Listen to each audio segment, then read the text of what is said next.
Guys, welcome back to Tridev. In this video, we will learn microservices based interview question for 2 to 5 year experience. Like जैसे अगर आप 2 साल experience हो in Java, in Python, whatever backend language you know, okay, and front end also. So microservices, of course, आपको पता है microservices क्या होती है, monolithic versus microservices. हम वही इसमें क्वेश्चन आंसर करने वाले हैं बिकॉज अगर मैं अभी एक्सप्लेन करूँगा it will take time. Okay, so why this question series. देखो, तुम डेफिनेशन इंटरनेट से भी पढ़ सकते हो, right, but I want to explain you कि आप इंटरव्यू में इसका कैसे आंसर कर सकते हो. It is not just okay what is micro service. Sir micro service distributed architecture where we distribute product in uh multiple services. नहीं, आपको रियल यूज केस बताना है कि मैंने कोई लास्ट प्रोजेक्ट किया था, उसमें मैंने इसको ऐसे यूज़ किया था एंड मोनोलिथिक में ये इशू आ रहा था, then we switch to micro services. ये भी नहीं बताओ तो लाइक अच्छा आप माइक्रो सर्विस में ट्रांजेक्शन कैसे मेंटेन करते हो, उसका रियल टाइम एग्जांपल दो. ये नहीं कि सागा पैटर्न हम यूज़ करते हैं, right. So in this video we are covering 10 interview question of microservices. In this series we will cover next 10 for more experience like 2 to 5, 5 to 7, 7 to 10 like that. Okay, so please follow and subscribe the channel. And if you have any interview in next 1 week, next month or something and you want to prepare, so you can fill the form, link in the description. We will take mock interview and we will check कि भाई अभी तुम लोग कितने पानी में और तुम लोग इंटरव्यू देने के लिए रेडी हो कि नहीं. ओके, सो चलो वीडियो को स्टार्ट करते हैं एंड स्टार्ट करते हैं. Okay, so let's start micro services interview questions 2 to 5 years. सो देखो, इस क्वेश्चन का मैं स्ट्रक्चर बता देता हूँ कि सबसे पहले हम कुछ बेसिक क्वेश्चन देखेंगे. बेसिक नहीं है, मतलब वो भी एक्सपीरियंस लोगों के लिए हैं, बट हाँ ये question as a 3 years 2 years experience person को भी पता होने चाहिए if you are giving interview in microservices. And if you are saying in your project, okay, I am worked with microservices projects. Okay, so let's start. So first question is, what is difference between monolithic architecture and microservices architecture? Okay, देखो ऐसे समझते हैं कि monolithic architecture जो होता है उसमें सारी सर्विसेज, सारा लॉजिक, इवन डेटाबेस का कनेक्शन या डेटाबेस की लेयर भी एक ही प्रोजेक्ट के अंदर होती है, मतलब एक ही कंपोनेंट में होती है. इट्स जस्ट लाइक कि आपने मल्टीपल मॉड्यूल्स तो क्रिएट किए हैं बट वो एक सिंगल प्रोजेक्ट डायरेक्टरी में है, राइट. तो जिससे आप उसको सीधा पकड़ के डिप्लॉय कर सकते हो कि लाइक आपने एक जार क्रिएट करी, suppose that if you are in spring boot, तो आपने एक जार क्रिएट करी एंड जार को आप सीधा सर्वर पर डिप्लॉय कर दोगे तो आपकी पूरी एप्लीकेशन रनिंग होगी. बट अगर कोई भी सर्विस में इशू आता है एंड डेटाबेस लो होता है, कुछ भी होता है, तो आपकी सर्विस भी पूरी डाउन हो जाएगी. माइक्रो सर्विसेज केस में ऐसा नहीं है. माइक्रो सर्विसेज इंडिपेंडेंट सर्विस होती है. ये आपका डिस्ट्रीब्यूटेड आर्किटेक्चर होता है. डिस्ट्रीब्यूटेड आर्किटेक्चर मतलब कि आपकी मल्टीपल सर्विसेज हैं. सपोज दैट एक यूजर सर्विस है, एक ऑर्डर सर्विस है, एक नोटिफिकेशन सर्विस है और एक कार्ड सर्विस है. तो ये चारों सर्विसेज की एपीआईज, सपोज दैट यूजर की क्या सर्विस होगी, user sign in, user log out, user create account. Order की सर्विस क्या होगी, place order, my orders, check order status. Notification क्या होगा, ऑल नोटिफिकेशन, सेंड नोटिफिकेशन. और कार्ड का भी ले लो, व्यू कार्ड और update card. So this is micro service architecture. तो आप इसमें इंडिविजुअल सर्विस को भी पुश कर सकते हो और वो आपस में इंटरकनेक्टेड होती हैं through rest API, gRPC, and GraphQL and many ways. तो अब आपको इंटरव्यू में क्या बोलना है. Micro service architecture is an approach where a single application is composed of many loosely coupled independent deployable smaller services, which I have said. Whereas monolithic is a unified single tiered software application. Okay, तो समझ में आ गया. अब concept और meaning देख लेते हैं इसका कि monolithic tightly coupled single code base scales entire all not all. Microservices loosely coupled multiple code base individual service can scale. And multiple code base का मतलब क्या है कि आपके पास एक लैंग्वेज से ज़्यादा कोड बेस हो सकते हैं. मतलब एपीआई है ना, एपीआई से ही आप कॉल कर रहे हो ना, रेस्ट एपीआई से जेसन भेज रहे हो, जेसन रिस्पॉन्स में ले रहे हो. तो जावा का भी एक माइक्रो सर्विस हो सकती है, मतलब माइक्रो सर्विसेज में एक माइक्रो सर्विस जावा की हो सकती है जिसमें जावा का कोड डिप्लॉयड है, एक पाइथन की हो सकती है, एक नोड की हो सकती है. तो ये आपस में कनेक्टेड होंगी थ्रू रेस्ट एपीआईज. ये बहुत इंपॉर्टेंट है, इसको याद रखना कि आपसे पूछ सकता है कि क्या माइक्रो सर्विस अलग अलग कोड में हो सकती है. तो you should say yes and how you will explain like that. Okay, database usually share the single relation database, मतलब रिलेशनल डेटाबेस होता है. मल्टीपल डेटाबेस पर सर्विस भी हो सकता है, मतलब एक सर्विस का एक सिंगल डेटाबेस है. जैसे यूजर के लिए केवल यूजर डेटाबेस, ऑर्डर के लिए ऑर्डर डेटाबेस, जो आपस में इंटरकनेक्टेड है. डेटाबेस पर service, each micro service manage its own separate database. ठीक है. Next question, what is service discovery and how do you implement in spring boot. Okay, देखो सर्विस डिस्कवरी क्या होता है। Service discovery is a mechanism that allow micro services to find and communicate with each other dynamically without hard coding IP address और ports. अब देखो यहाँ ये कहानी है कि आपने एक सर्विस डिस्कवरी, एक सपोज करो सर्विस डिस्कवरी एक अलग से एक जार है या फिर आप कह लो प्रोजेक्ट है, जो क्या करता है आपकी सारी सर्विसेज के एंड पॉइंट्स को रजिस्टर करता है इन कोड बेस। ठीक है, कोड भी होगा इसका, let me check.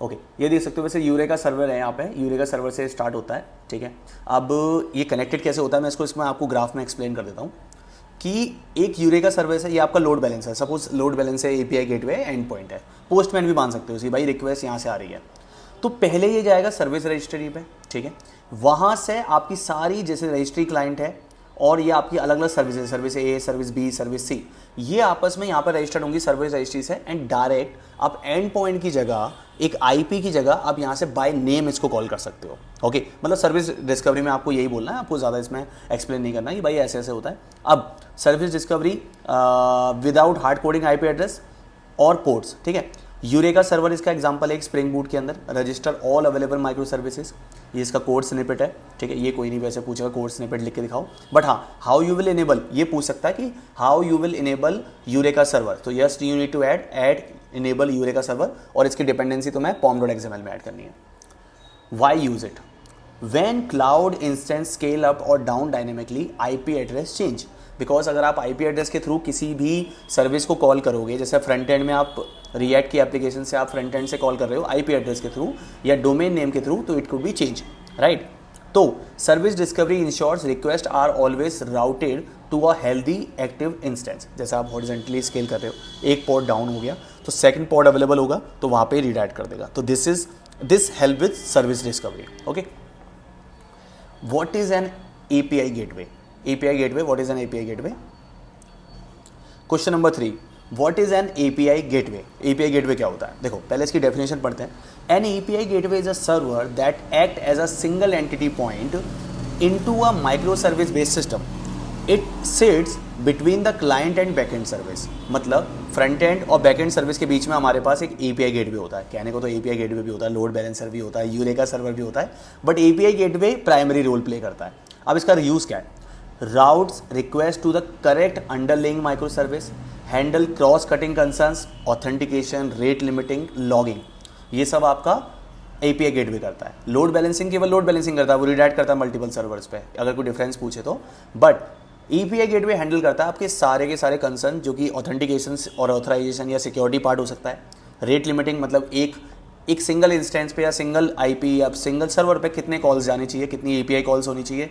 Logging manage करता है कि आपको लॉग ऐड करने हैं, लॉगिंग मतलब लॉग इन नहीं, लॉगिंग मतलब जहाँ से आप सर्वर के लॉग्स ऐड करते हो। ठीक है, prevent client from needing to know the internal architecture, मतलब आपकी यूजर सर्विस है, ऑर्डर सर्विस है, क्या क्या सर्विसेज है आपकी, कैसे कैसे कॉल हो रही हैं, तो rather than calling direct end point with user /API/ blah blah blah, you can directly call API gateway, there will be a single URL end वो रिडायरेक्ट करेगा according to the name of or end point. ठीक है, इसको ऐसे समझ लो, यहाँ पे देख लो कि ये मेरा मोबाइल है, ये मेरा लैपटॉप है, ये मेरा डेस्कटॉप है, तीनों रिक्वेस्ट कर रहे हैं, तो यहाँ पे API गेटवे पहले प्राइम में रहेगा जो क्या क्या हैंडल कर सकता है, ऑथेंटिकेशन, ऑथराइजेशन, रिक्वेस्ट ट्रांसफॉर्मेशन। अगर जैसे रिक्वेस्ट आपको मैनिपुलेट करनी है, मैनिपुलेट का मैं एग्जांपल देता हूँ कि सपोज दैट आपको इंक्रिप्ट डिक्रिप्ट डेटा आ रहा है, आपको जो रिक्वेस्ट आ रही है वो इंक्रिप्ट, तो व्हाट इज रिक्वेस्ट ट्रांसफॉर्मेशन क्या होता है कि जैसे अगर आपका डेटा इंक्रिप्टेड होकर आ रहा है, जैसे पेलोड कभी कभी इंक्रिप्टेड आता है, हम नहीं चाहते कि उसको ब्राउजर पे क्लाइंट देखे, तो डेटा इंक्रिप्टेड आता है, तो रिक्वेस्ट ट्रांसफॉर्मेशन से हम वहाँ पे उसको डिक्रिप्ट करके देन अपनी सर्विसेज को सेंड कर सकते हैं, एंड वहाँ से डेटा जब आएगा रिस्पॉन्स में जेसन आएगा, देन यहाँ से हम इंक्रिप्टेड करके उसको सेंड कर सकते हैं। ठीक है, इसे इंटरसेप्टर कहते हैं, वैसे API गेटवे में आप डाल सकते हो। Rate limiting, service discovery, circuit breaker, caching, monitor, logging, load balancing, ये सब आप API गेटवे के अंदर कर सकते हो। ठीक है, ये ज़्यादा बड़ा आंसर हो जाएगा तो इसलिए मैं शॉर्ट में ले रहा हूँ। Next question is what is the circuit breaker pattern? Circuit breaker क्या होता है, उसका पैटर्न क्या होता है? A circuit breaker prevents a network और service failure from cascading to other service by failing fast and providing fall back mechanism commonly implemented using resilience 4J। अब देखो ये तो गणित हो गई, अब इसमें नॉर्मल में बताऊं कि एपीआई कैसे काम करती है। चलो एक एग्जांपल लेके चलते हैं कि जैसे आपने पेटीएम में कोई ट्रांजेक्शन किया, सपोज दैट आपने 100 रुपीज़ एक चाय वाले को आप दे रहे हो, तो आपने 100 रुपीज़ चाय वाले को दिया। अब 100 रुपीज़ में क्या हुआ, आपने जैसे ही आपने बैंक चूज़ करा HDFC, ठीक है, HDFC चूज़ करने के बाद पिन डाला अपना, एंड वहाँ पे वो पेंडिंग दिखा रहा है, लोड हो रहा है, लोड हो रहा है, लोड हो रहा है। तो आपने क्या करा, ये पेंडिंग है, फेल हो जाएगा क्योंकि टाइम हो गया, तो आपने फिर नेक्स्ट ट्रांजेक्शन किया, वो भी पेंडिंग दिखा रहा है। अब आप ऐसी 3-4-5 ट्रांजेक्शन करोगे, तो जैसे ही ये 3-4-5 ट्रांजेक्शन हो गए, तो पेटीएम क्या करेगा, वो कहेगा भाई आपकी बैंक इस समय रिस्पॉन्स नहीं कर रही है, ठीक है, या कोई भी जो रूट कॉज होगा, एग्जाम्पल लेके चलते हैं, बैंक रिस्पॉन्ड नहीं कर रही है, तो rather then taking your every request, वहाँ पे वो ऐड कर देगा कि भाई अभी आपकी HDFC पे रिक्वेस्ट नहीं जा सकती क्योंकि बैंक सर्वर डाउन है, तो आपको वो रिस्पॉन्स दिखा देगा बैंक इज़ नॉट अवेलेबल। ये आपने नोटिस किया होगा, बहुत बार नोटिस किया तो मुझे कमेंट में देना एक बार कि भाई मैंने इस बैंक में नोटिस किया है, ठीक है। तो वहाँ पे वो दिखाएगा सर्वर इज अवेलेबल, आप नेक्स्ट बैंक चूज कर सकते हो, आप पेटीएम में मल्टीपल बैंक ऐड कर सकते हो, राइट, तो नेक्स्ट बैंक आप चूज कर सकते हो। तो this is the case where circuit breaker comes into the picture, कि वहाँ पे क्या हुआ, मैंने एपीआई कॉल करी, 1 करा, 2 करा, 3 करा, तीनों में जैसी फेल आया, मैंने एक लिमिट रख दी कि 3 जैसी फेल हो जाए, 4 जैसी फेल हो जाए, तो वो फेल फास्ट हो जाए, ठीक है। मतलब आपका यहाँ पे जैसे मैंने डेफिनेशन में बताया था कि service failure from cascading to other services by failing fast and providing fallback mechanism commonly implemented using resilience fault। तो जैसे मैंने बताया था कि जैसे it is circuit breaker prevent करता है कैस्केडिंग फेलियर से, और फेल फास्ट होकर वो इशू कर देता है भाई ठीक है हम अभी काम नहीं कर रहे, तो आप अभी फॉल बैक मैकेनिज्म है, आप ये वाली एपीआई ले लो कि सर्वर अनअवेलेबल है, ये रिस्पॉन्स आप सेंड कर दो। सो सर्किट ब्रेकर काम एग्जैक्टली कैसे करता है, तो देखो सबसे पहले वो क्लोज रहता है, उसकी जो प्राइमरी स्टेज होती है वो क्लोज रहती है। क्लोज मतलब आपका रिक्वेस्ट फ्लो प्रॉपर हो रहा है, रिक्वेस्ट जा रही है, रिस्पॉन्स आ रहा है। लेकिन जैसे ही आपकी रिक्वेस्ट 1, 2, 3 जो भी आपने लिमिट रखी है उससे जैसे ही फेल होना स्टार्ट हो गई, तो उसके बाद वो क्या करेगा, वो उसको कर देगा हाफ ओपन। हाफ ओपन का मतलब ये है कि कुछ रिक्वेस्ट तो अभी भी जा सकती हैं लेकिन एवरी रिक्वेस्ट नहीं जाएगी। ओके, अब कुछ रिक्वेस्ट का मतलब क्या है कि वो एक पर्टिकुलर टाइम के बाद 1 या 2 रिक्वेस्ट को ट्राई करेगा। जैसे इसमें देख लो, testing if the failing service has recovered by allowing a few request. तो वो कुछ रिक्वेस्ट को अलाउ करेगा कि वो चेक कर सकती हैं कि अगर जैसे बैंक सर्वर अप हो गए तो आपको रिस्पॉन्स वापस सक्सेस देना स्टार्ट कर देगा। बट अगर वो सच बिल्कुल फेल हो रहा है तो फेल रिक्वेस्ट जैसी हो जाएगी तो इस कनेक्शन को कर देगा वो ओपन। और ओपन करते ही क्या होगा कि भाई जैसे ही आपका सर्किट ओपन हो गया, देन आपके पास जो भी एक आपने मेथड रखा है कि जैसे ही मेरी रिक्वेस्ट फेल हो तो मेरे पास ये वाला मेथड कॉल होना चाहिए rather than my primary method. तो ओपन करने के बाद वो डायरेक्ट उसी मेथड को कॉल करेगा। So if interviewer ask you कि भाई मुझे पेन से ड्रॉ करके दिखाओ या फिर मुझे इसका फ्लो समझाओ कि सर्किट ब्रेकर काम कैसे करता है, ठीक है। तो देखो सबसे पहले रिक्वेस्ट क्लोज होती है, रिक्वेस्ट कह लो या सर्किट ब्रेकर क्लोज होता है एंड वो रिक्वेस्ट का फ्लो प्रॉपर चल रहा है। लेकिन अब जैसे मैं रिक्वेस्ट को मैं कर रहा हूँ और यहाँ पे आप देख सकते हो request failed with threshold limit, ठीक है, लेकिन अभी हमारी थ्रेशोल्ड लिमिट एक्सीड नहीं हुई है, अभी हमारी सेकंड थर्ड कॉल है, तो वो क्या करेगा हाफ ओपन कर देगा उसको। हाफ ओपन में हम ट्राई करेंगे कि कुछ रिक्वेस्ट सक्सेस हो रही हैं, कुछ फेलियर हो रही हैं, लेकिन जैसी फेलियर रिक्वेस्ट का थ्रेशोल्ड है वो रीच कर जाएगा, अब वो ऑटोमेटिक सर्किट ब्रेकर डिटेक्ट करता है कितनी रिक्वेस्ट फेल हुई है, कितनी सक्सेस हुई है उस पर्टिकुलर टाइम जोन में। तो जैसे ही request failed with threshold limit exceed हो जाएगी तो वो उस कनेक्शन को कर देगा ओपन। तो इसका मतलब क्या है, पहले क्लोज करने के बाद अगर कुछ इशू आता है तो वो हाफ ओपन, मतलब कुछ रिक्वेस्ट ट्राई होंगी कुछ नहीं होंगी, एंड देन उसके बाद अगर वो रिक्वेस्ट थ्रेशोल्ड रीच हो जाता है तो वहाँ पे भी उस कनेक्शन को वो ओपन कर देगा। Okay, so this is the architecture of circuit breaker and you can read this by close क्या करता है, ओपन क्या करता है, यही सेम डेफिनेशन मैंने बताई अभी, ठीक है। Okay, so let's see the number of question number 5। How do microservices communicate with each other? That is very important and most asked question in microservices interview. Okay, so सबसे पहले इसकी definition देखते हैं। तो सबसे पहले इसका एक definition वाला आंसर, तो सबसे पहले इसका आंसर देखते हैं। Microservices communicate using either synchronous protocol और असिंक्रोनस प्रोटोकॉल। मतलब तुम इंटरव्यू में अगर ये बोल दोगे ना कि भाई या तो वो सिंक्रोनस कॉल के थ्रू कनेक्ट करती हैं या फिर असिंक्रोनस कॉल के थ्रू, मतलब इंटरव्यूअर फ्लैट हो जाएगा। रीजन बीइंग, अगर आप नॉर्मल किसी से पूछोगे माइक्रो सर्विस काम कैसे करती हैं, अरे यार वो तो रेस्ट एपीआई को कॉल करती हैं आपस में, तो रेस्ट एपीआई के थ्रू हम कनेक्ट कर सकते हैं। रॉन्ग, मतलब not completely right, you can say that. Okay, so देखो सिंक्रोनस कॉल और असिंक्रोनस कॉल क्या होती हैं। सिंक्रोनस कॉल होती हैं blocking, thread blocking calls. Thread blocking calls मतलब कि अगर आपने डेटाबेस पे गेट ऑल यूजर्स वाला एपीआई कॉल किया है, राइट तो वो जब तक यूजर्स का सारा डेटा लेके नहीं आएगी ना तब तक वो दूसरे थ्रेड को और एपीआई रिक्वेस्ट नहीं हैंडल करने देगी। तो सर्विस आपकी लोड एक्स्ट्रा पड़ेगा उस पर। क्यों लोड एक्स्ट्रा पड़ेगा? क्योंकि मल्टीपल लोगों ने अगर ऑल यूजर्स की एपीआई कॉल करी और यूजर आपका डेटा बहुत ज़्यादा लार्ज है, 1 मिलियन डेटा है और समथिंग, तो वहाँ से डेटाबेस स्लो होगा। डेटाबेस सिंगल होगा या मल्टीपल होगा, जैसा भी होगा, तो वहाँ से डेटाबेस भी स्लो हुआ तो यहाँ से आपकी एपीआई भी स्लो हो जाएगी। तो क्या होगा कि एक सिंक्रोनस कॉल के साथ साथ बाकी 4 भी ब्लॉक हो जाएंगी। अब असिंक्रोनस कॉल क्या होती है कि वो थ्रेड फ्री होती है, एक इवेंट बेस्ड होती है, उसमें भी अलग अलग तरीके हैं। तो उसमें क्या होता है कि इंडिपेंडेंट काम करती है वो, ठीक है। वेब फ्लक्स और यू कैन से मतलब यार वेब फ्लक्स, रिएक्टिव प्रोग्रामिंग, बहुत सारे इसके यूज़ केसेस हैं, तो आप देख सकते हो।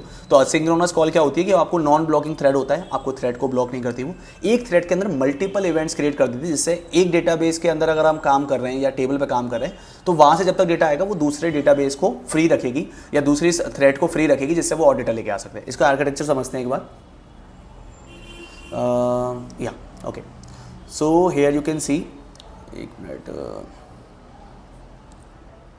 सिंक्रोनस रेस्ट एपीआई और ओपन फिन, मतलब रेस्ट एपीआई ओपन फिन भी होता है स्प्रिंग बूट के अंदर, उससे आप कनेक्ट कर सकते हो। Client wait for the response, as I said client wait करता है रिस्पॉन्स का। ओके, फिन क्लाइंट का स्ट्रक्चर ये होता है। असिंक्रोनस कॉल के एग्जांपल हैं Kafka, RabbitMQ। Client sends the message and does not wait. इसमें ये होता है कि आपका क्लाइंट आपका वेट नहीं करेगा।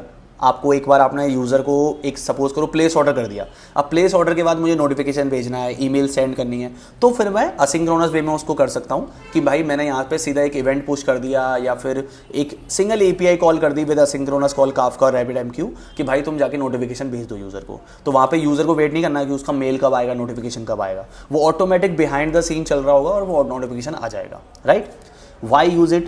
When you want to decouple services, ensure high availability even if the receiving service is temporarily down, ठीक है। तो आप देख सकते हो कि भाई synchronous call service A B wait for the response, asynchronous call में मैसेज ब्रोकर होता है या और भी अलग अलग टाइप होते हैं। तो वहाँ क्या होगा, एक आपने इवेंट पब्लिश कर दिया तो उसको सर्विस ए मतलब नोटिफिकेशन सर्विस, सर्विस बी मतलब ईमेल सर्विस, दोनों कंज्यूम कर लेंगे और आपको ईमेल या नोटिफिकेशन भेज देंगे, बट आपके यूज़र को ब्लॉक नहीं करेंगे कि भाई रुक जाओ, पहले ये नोटिफिकेशन लेके जाओ। Okay, so this is the way how micro service communicate with each other. Simple example is it is communicate with rest APIs और the asynchronous call where message MQ, RabbitMQ and Kafka works. Okay, Redis मत बोल देना कि नहीं caching भी काम आती है डेट माइक्रो सर्विस को कनेक्ट करने के लिए।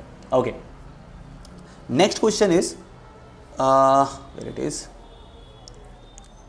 What is spring cloud config. अब देखो ये स्प्रिंग से रिलेटेड है, बट हाँ क्लाउड से रिलेटेड है क्योंकि माइक्रो सर्विसेज की हम बात कर रहे हैं। Spring cloud config provide server side and client side support for externalise configuration in a distributed system. तो इसका मतलब समझो कि सपोज दैट कि अगर हम बात कर रहे हैं फ्रंट एंड की, ठीक है, फ्रंट एंड में ENV फाइल होती है, राइट। तो ENV फाइल क्या होती है, आपकी एप्लीकेशन स्ट्रक्चर के साथ सर्वर में डिप्लॉय होती है, राइट। सेम ऐसे ही स्प्रिंग बूट की एप्लीकेशन है, उसमें application.yml या application.properties होती हैं, राइट। तो अगर आप एक पर्टिकुलर जार बनाते हो या एक एप्लीकेशन बनाते हो तो उसमें आप एप्लीकेशन प्रॉपर्टीज डालोगे, लेकिन if I need to connect with other micro service तो उसका भी मुझे कनेक्शन उसमें डालना पड़ेगा। तो ऑल सडन अगर मुझे IP चेंज करना हुआ या ऑल सडन मुझे कोई कॉन्फ़िग चेंज करनी हुई तो मैं कैसे करूँगा, उसके लिए मुझे एप्लीकेशन में चेंज करना पड़ेगा, गिटहब पे पुश करना पड़ेगा, उसको वापस डिप्लॉय करना पड़ेगा इमेज को उसकी। So here cloud config comes into the picture, और cloud config it's not limited to spring boot, Microsoft मतलब फ्रंट एंड में, स्प्रिंग बूट में, पाइथन में, सब में होती है, ठीक है। तो अब क्या होगा कि आपकी जो कॉन्फ़िगरेशंस हैं, जैसे मैं इसमें शो करता हूँ एक बार, देखो जैसे आपने MySQL, Git, Amazon S3, Redis, Vault, ये सब आप क्या कर सकते हो, स्प्रिंग क्लाउड कॉन्फ़िग पर डाल सकते हो, एक पर्टिकुलर सर्विस बनेगा एंड वहाँ पे आप उस डेटा को रख सकते हो। तो आपकी जो भी सर्विस है, माइक्रो सर्विस जो भी है, जैसे यूज़र सर्विस है या ऑर्डर सर्विस है, तो वो rather than getting data from their application dot properties, वो उस माइक्रो सर्विस को कॉल करेंगे और उस कॉन्फ़िग में से अपना डेटा लेंगी whenever they are loading the or starting the application. मतलब समझो, जब हम स्प्रिंग बूट एप्लीकेशन स्टार्ट करते हैं, स्टार्ट करने के टाइम पे वो एप्लीकेशन डॉट प्रॉपर्टीज रीड करता है, आपका पोर्ट क्या है, आपका URLs क्या है, एंड पॉइंट क्या है, और सिक्योरिटी कॉन्फ़िग क्या है, रेडिस की कॉन्फ़िग क्या है, डेटाबेस की कॉन्फ़िग क्या है, तो वो वहाँ से रीड करता है। बट वो ऐसा नहीं करेगा, एक स्प्रिंग क्लाउड करके अलग सर्विस बनेगी कॉन्फ़िग की, वहाँ पे आप इन सब सर्विस को रखोगे। जब भी स्प्रिंग बूट एप्लीकेशन स्टार्ट होगा आपको उसका पाथ देना है एंड वहाँ से पाथ से वो उसको गेट कर लेगा। सो this is only the spring cloud config.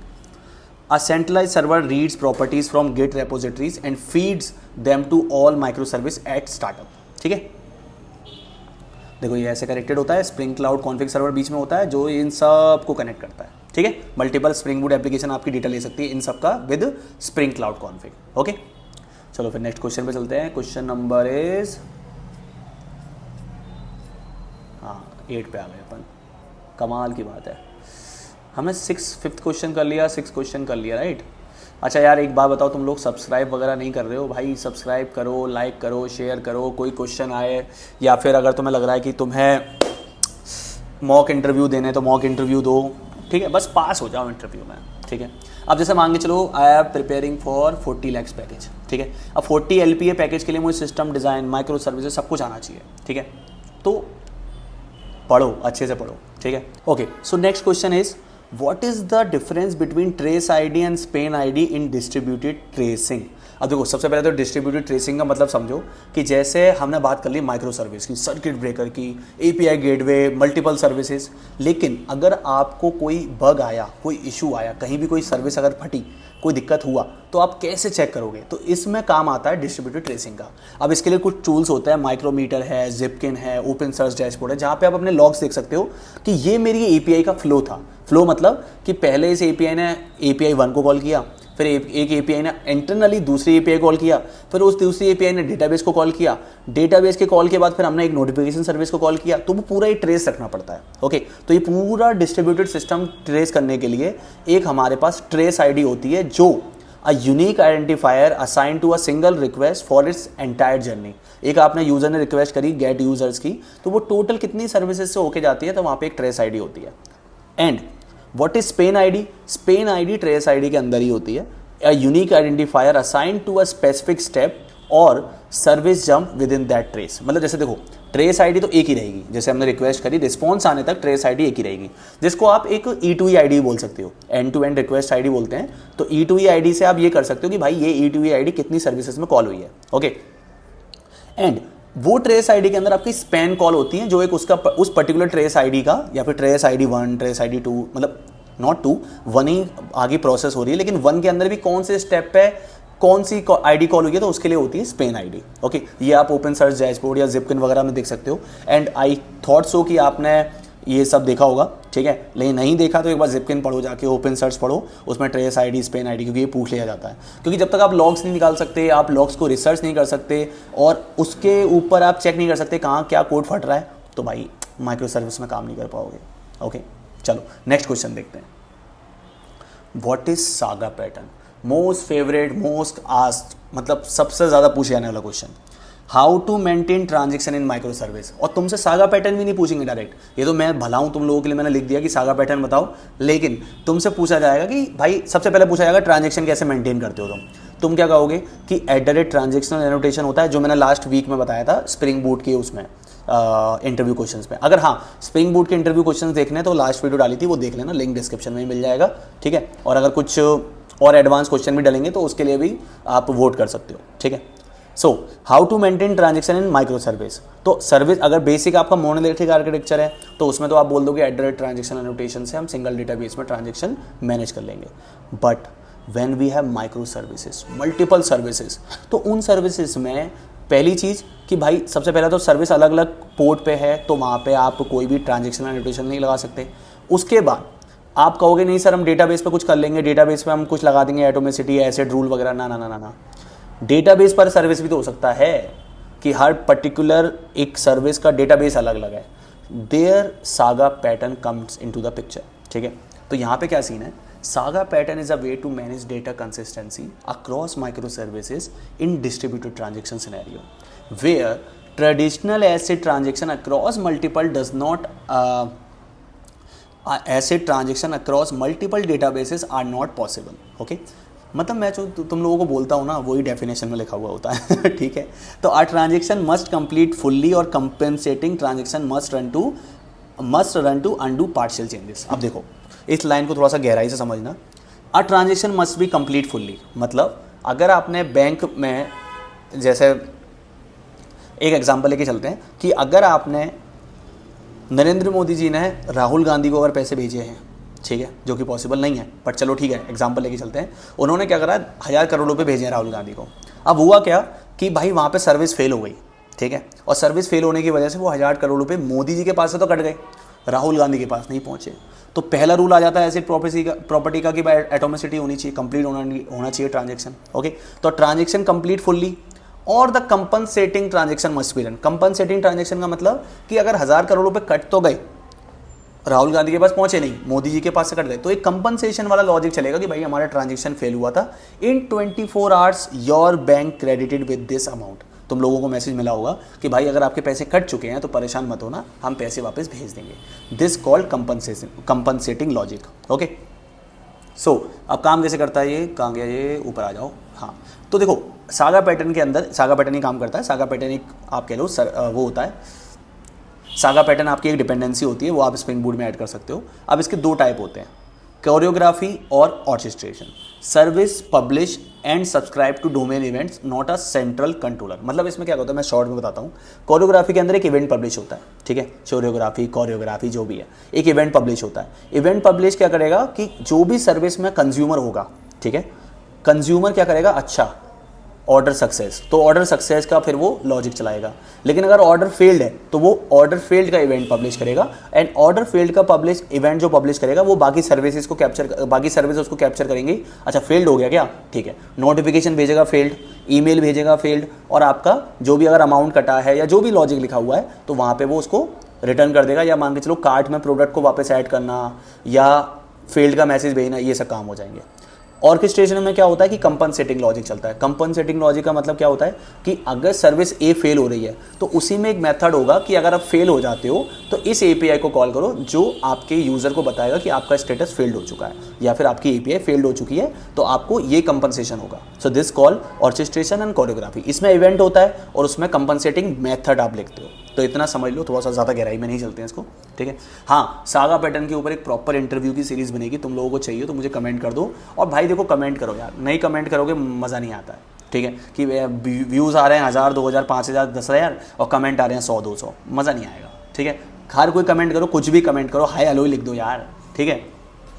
चलो क्वेश्चन नंबर 9 पे चलते हैं। हाँ, my favorite question, explain performance optimization techniques in micro services. कि देखो आपने माइक्रो सर्विस तो बना ली, आपने मोनोलिथिक से, क्योंकि मोनोलिथिक आपकी हॉरिजेंटल लेवल पे अच्छी तरह से स्केल नहीं हो सकती, तो आपने क्या करा, माइक्रो सर्विसेज बना ली जो आप पर्टिकुलर सर्विस को स्केल कर सकते हो। जैसे यूज़र सर्विस का काम है लॉग इन करना, तो आपने उसको स्केल नहीं करा। ऑर्डर सर्विस को स्केल कर दिया, प्रोडक्ट सर्विस को स्केल कर दिया, क्योंकि उस पर ज़्यादा ट्रैफिक आ रहा है, लेकिन उसको ऑप्टिमाइज़ कैसे करोगे। तो और ऑप्टिमाइज़ करने की नीड क्या है, मान के चलो आपने एक एपीआई कॉल करी और वो स्लो काम कर रही है, उसके इशू क्या क्या हो सकते हैं, उनको ट्रेस करना, प्लस अगर वो इशू मिल जाता है कि जैसे आपका डेटाबेस स्लो चल रहा है तो उसको कैसे ऑप्टिमाइज़ कर सकते हो। तो चलो ये तरीके देखते हैं। और देखो इसका कोई ना पर्टिकुलर आंसर नहीं है, ये केवल आपकी नॉलेज पे बेस्ड है, आपने कितना अभी तक सीखा है, कितना प्रैक्टिस किया है, और नहीं है तो मैं बता दे रहा हूँ, ये बोल देना, तुम्हारा फिर भी काम हो जाएगा, ठीक है। और ये क्वेश्चन ऐसे भी पूछ सकते हैं कि हैव यू एवर ऑप्टिमाइज और solve the bug in your production level और प्रोडक्शन माइक्रो सर्विसेज, तो उसमें भी आंसर दे सकते हो, ठीक है। कि टेक्निक क्या क्या यूज़ हो सकती है इसमें। अच्छा, to optimize micro service focus on reducing network overhead, improving data access and scaling efficiently, ठीक है। मतलब ऐसे ही स्केल नहीं करना है, एफिशिएंटली मतलब जो सर्विस की रिक्वायरमेंट है उसको स्केल करना है। सबको ही स्केल नहीं कर सकते, क्योंकि आपके फिर AWS पे लोड पड़ेगा और आप जैसी कंपनी पे लोड पड़ेगा, कंपनी आप पे लोड डाल देगी ठीक है। सो टेक्निक्स क्या है, implement caching Redis for frequently access data. मतलब अगर आपको लग रहा है कि मेरे पास कुछ डेटा, एग्जांपल लेके चलते हैं कि मेरे पास कोई डेटा है कैटेगरीज़ का, सपोज करो मैं नेटफ्लिक्स की बात कर रहा हूँ। नेटफ्लिक्स पे क्या है, कैटेगरीज आती हैं, मतलब जेंडर्स आते हैं और आपका कैटेगरीज आती हैं कि भाई ये मूवीज़ हैं, ये सीरियल्स हैं, और ये वॉच लिस्ट है आपकी, या ये वेब सीरीज़ हैं। तो इसमें कैटेगरीज होती हैं कि भाई इमोशनल, रोमांटिक, हॉट, ठीक है तो ये कैटेगरीज होती हैं। तो इन कैटेगरीज को ना बार बार डेटाबेस से कॉल कराने की बजाय, क्योंकि वो तो फ्रीक्वेंटली नहीं चेंज हो रही है ना, तो उसको आप रेडिस में स्टोर कर दो। रेडिस एक कैशिंग मैकेनिज्म होता है जिसके अंदर आप वो डेटा स्टोर करके इजीली किसी भी एपीआई कॉल पे आप उसको ले सकते हो। मतलब जो भी एपीआई कॉल से आप डेटा लेके आ रहे हो, तो मल्टीपल एपीआई कॉल भी रेडिस को कैश कर सकती हैं, कैश का डेटा ले सकती है। तो इससे क्या होगा, जो आपका 1 सेकेंड, 2 सेकेंड, 1000 मिली सेकेंड, 2000 मिली सेकेंड लग रहे हैं, ठीक है, तो वो 200 मिली सेकेंड, इवन 100 मिली सेकेंड तक मैंने रिक्वेस्ट की APIs को पहुंचाया है, मैंने पहुंचाया भाई सच में, ठीक है।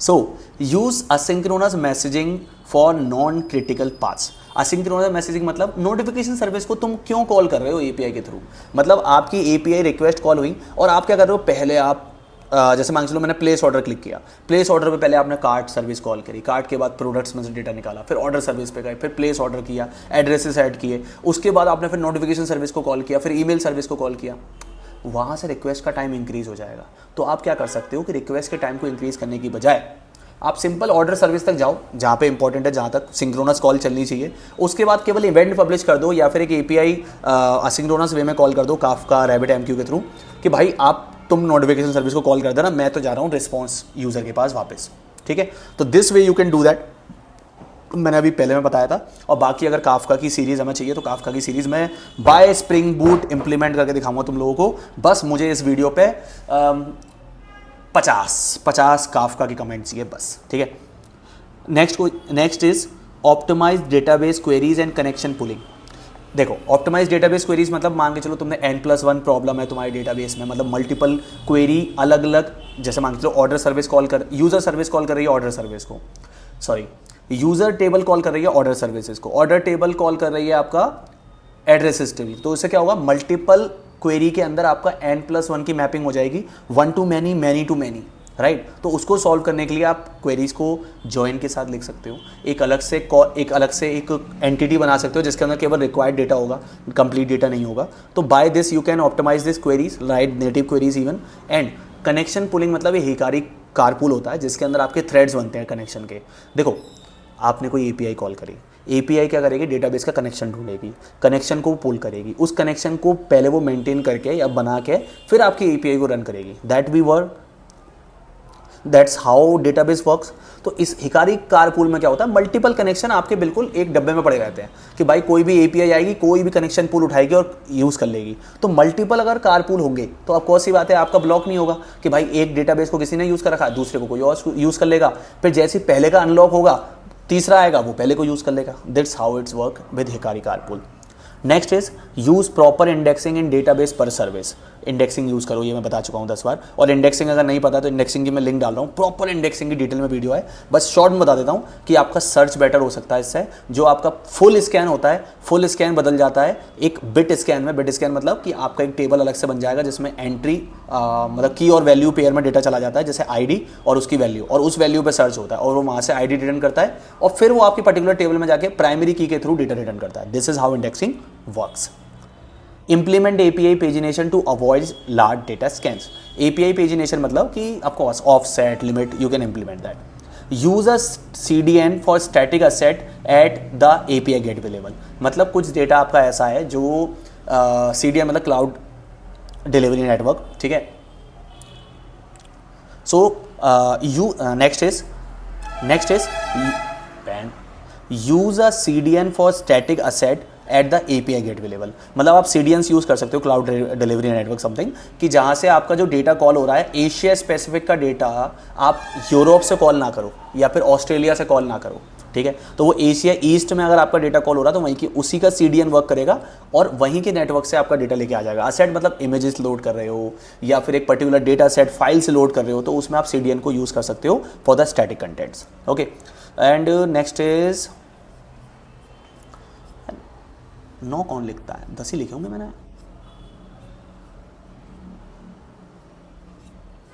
हैं चलो कोई बात नहीं, इतना ही काफ़ी तुम लोगों के लिए, okay. So next question, last question and simple question, difference between rest template and web client. जितना हम अभी रेस्ट टेम्पलेट, वेब API वगैरह बात करते आए हैं, ठीक है, तो उसका आपको डिफरेंस बताना है। वेब क्लाइंट को आप वेब फ्लक्स भी बोल सकते हो, असिंक्रोनस कॉल भी बोल सकते हो, रिएक्टिव प्रोग्रामिंग भी बोल सकते हो। Both are used to make HTTP calls, पहला आंसर तुम्हारा, to other services, but they handle thread management fundamentally different. देखो जैसे मैंने ऊपर बताया था वही सेम आंसर है, कोई डिफरेंस नहीं है। Rest API synchronous and blocking, web client asynchronous and non blocking, ठीक है। थ्रेड पर request model, event driven model, मतलब इवेंट्स पब्लिश करते हैं। मैं बिल्कुल सही आंसर बताया था मैंने तुम्हें ठीक है। Fewer thread use, okay, better for traditional monolithic logic, better for high throughput highly concurrent micro services, in maintain mode spring 5+, the recommended standard by friend. ये सब छोड़ दो, कोई दिक्कत नहीं है। तुम इतना ही समझो कि वेब क्लाइंट क्या होता है, वो asynchronous and non blocking code लिखता है। सॉरी, तुम इतना समझो कि इसको ऐसे समझ सकते हो, कि रेस्ट एपीआई जो कॉल करता है वो सिंक्रोनस एंड ब्लॉकिंग होती है, वो आपके थ्रेड को ब्लॉक करती है, यूजर को ब्लॉक करती है। एंड असिंक्रोनस कॉल जो होता है वो नॉन ब्लॉकिंग रिएक्टिव में काम करता है। यहाँ पे थ्रेड पर रिक्वेस्ट मॉडल काम करता है, यहाँ पे इवेंट ड्रिवन मॉडल है, मतलब आपके इवेंट पब्लिश हो जाते हैं और वो आपके नोटिफिकेशन सर्विस, ऑर्डर सर्विस, जैसे मैंने बताया था। Okay, so that's how rest API and web client works. यहाँ पे आप देख सकते हो कि मतलब कुछ नहीं देख सकते, तो ये आप देख सकते हो rest template with synchronous call होती है, वेब क्लाइंट से असिंक्रोनस कॉल होती है, जिसमें काफका, RabbitMQ, इन सब का एग्जांपल दे सकते हो आप। Okay, so this is 10 micro services question answer. And if you feel like कि कुछ क्वेश्चंस मेरे से रह गए हैं, कुछ नहीं बहुत सारे क्वेश्चन रह गए होंगे, तो मुझे कमेंट में बताओ कि भाई सिस्टम डिज़ाइन से रिलेटेड हम ये क्वेश्चन कर सकते हैं। And next video will be on system design. Okay, मतलब आप सिस्टम डिज़ाइन पढ़ेंगे नेक्स्ट वीडियो से। एंड सिस्टम डिज़ाइन की मैं रील्स वगैरह ऑलरेडी शेयर कर रहा हूँ, और जो भी अभी इंस्टाग्राम पे फॉलो नहीं कर रहा है वो त्रिदेव को जाके फॉलो करो इंस्टाग्राम पे, एंड वहाँ पे देखो यार कितनी अच्छी अच्छी चीज़ें चल रही हैं। एंड अगर udidada.com में चेकआउट करके नहीं आए हो और इस टाइप की टी शर्ट चाहिए, इसमें नहीं दिख रही होगी बट ठीक है कोई बात नहीं है, इसको नीचे ले सकता हूँ मैं, नहीं ले सकता, ठीक है। तो अच्छी अच्छी कोडिंग की टीचर्स हैं, जाके देखो। And if you like to have discussion with me on any one-to-one discussion or any mock interview or something, link description में जाके fill करो, let's connect on that। and हाँ, जो भी डेटा एनालिस्ट वाले लोग हैं ना, पता नहीं वो देख रहे होंगे इस वीडियो को, नहीं देख रहे होंगे, बट डेटा एनालिस्ट के लिए मैं एक बूट कैम्प लेके आने वाला हूँ, कंप्लीट कोहर्ट 2.0 समथिंग, ठीक है। उसमें आपको सारी डेटा एनालिस्ट की स्किल सीखने को मिलेगी, तो लिंक उसका भी है, जाके चेक कर लेना, ठीक है। तो चलो नेक्स्ट वीडियो में मिलते हैं, तब तक के लिए कुछ नहीं, काम करो, बढ़िया पढ़ो, ठीक है। और अगर कुछ क्वेश्चन समझ में नहीं आ रहे हो तो मुझे मैसेज करना, इंस्टाग्राम पर DM करते हैं, तो फिर वहाँ पे देखते हैं कि तुम और माइक्रो सर्विस में क्या क्वेश्चंस समझ सकते हो। ओके।